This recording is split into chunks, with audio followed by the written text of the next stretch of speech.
Assalamualaikum warahmatullahi wabarakatuh.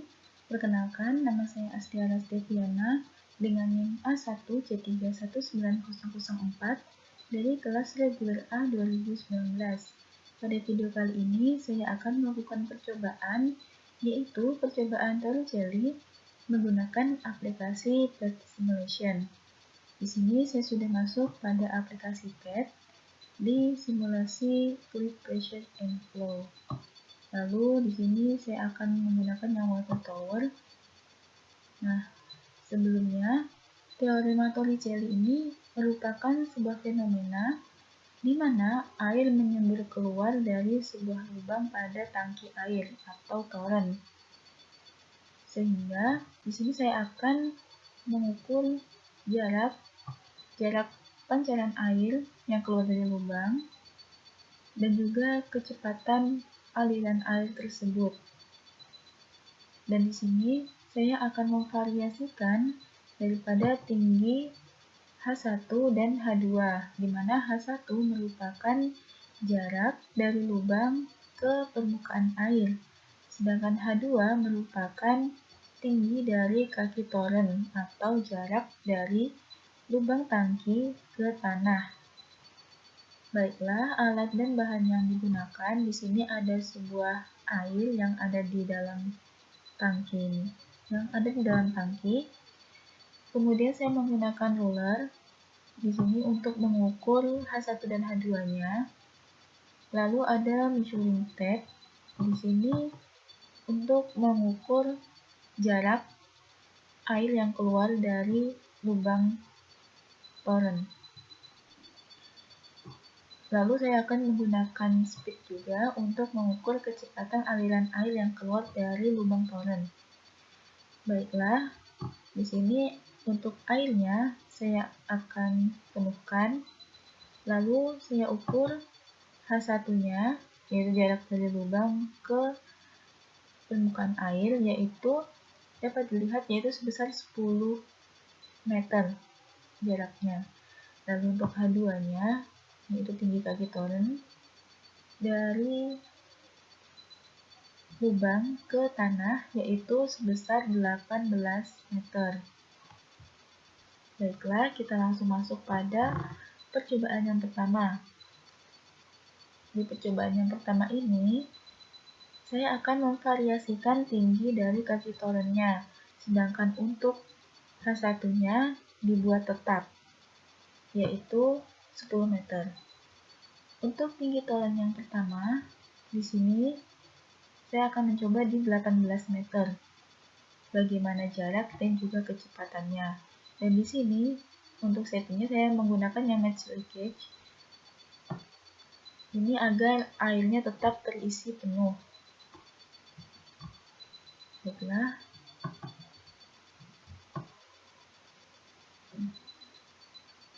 Di sini tampak bahwa jarak air yang keluar dari lubang yaitu 26,34 meter.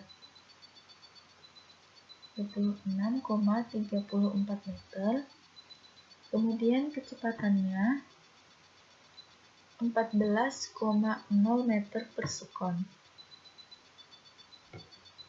Baiklah, untuk tinggi H2 yang kedua, yaitu saya akan mencoba di 13 meter.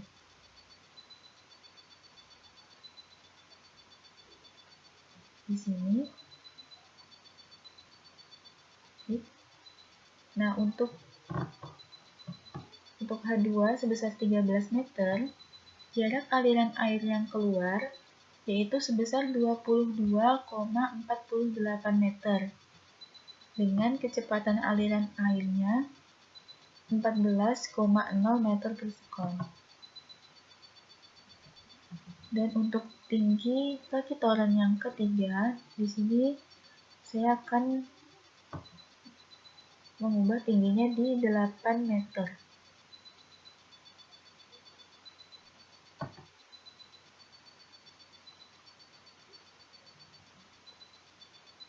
Nah, untuk tinggi H2 8 meter, jarak jarak aliran air yang keluar itu di sini sebesar 17,87 meter dengan kecepatannya yaitu 14,0 meter per sekon. Baiklah, di sini saya mengubah menjadi manual. Lalu untuk percobaan yang kedua, untuk tinggi dari H2-nya dibuat tetap yaitu 18 meter. Sedangkan percobaan yang kedua ini saya akan memvariasikan tinggi dari H1-nya. Untuk tinggi H1 yang pertama yaitu ada di 28 meter dan tinggi kaki torennya 18, sehingga tinggi dari H1 yaitu 28 dikurang 18 sama dengan 10 meter.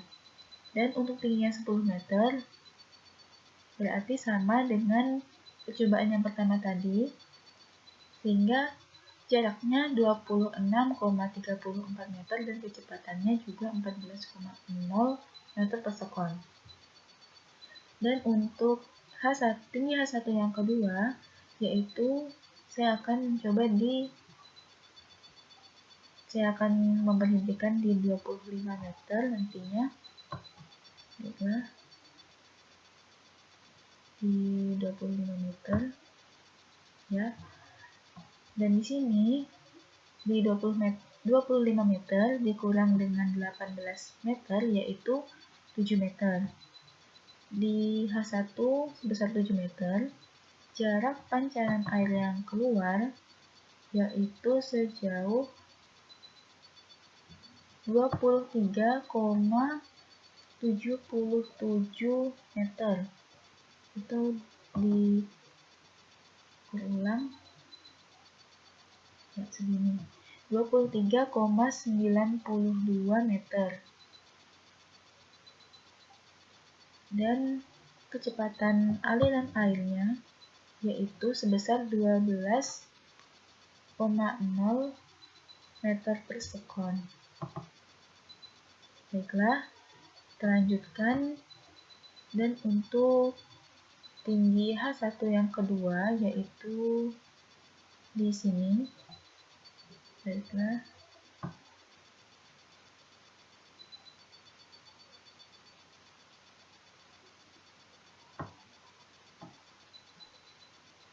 Ya.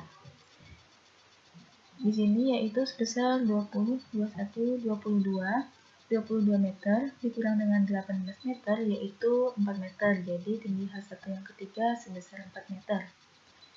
Untuk H1 sebesar 4 meter, pancaran air yang keluar dari lubang sejauh 18,32 meter. Dan kecepatannya yaitu 9,2 meter per sekon.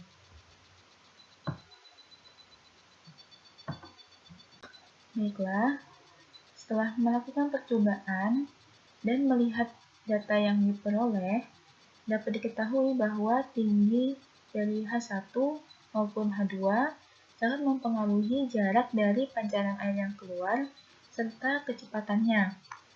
Untuk percobaan yang pertama dengan jarak H1 tetap dan jarak H2 divariasikan, dapat dilihat bahwa semakin rendah kaki torennya, maka jarak pancaran air yang keluar juga semakin kecil.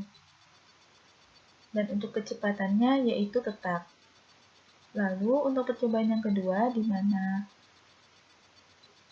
H2-nya yaitu tetap dan H1-nya divariasikan.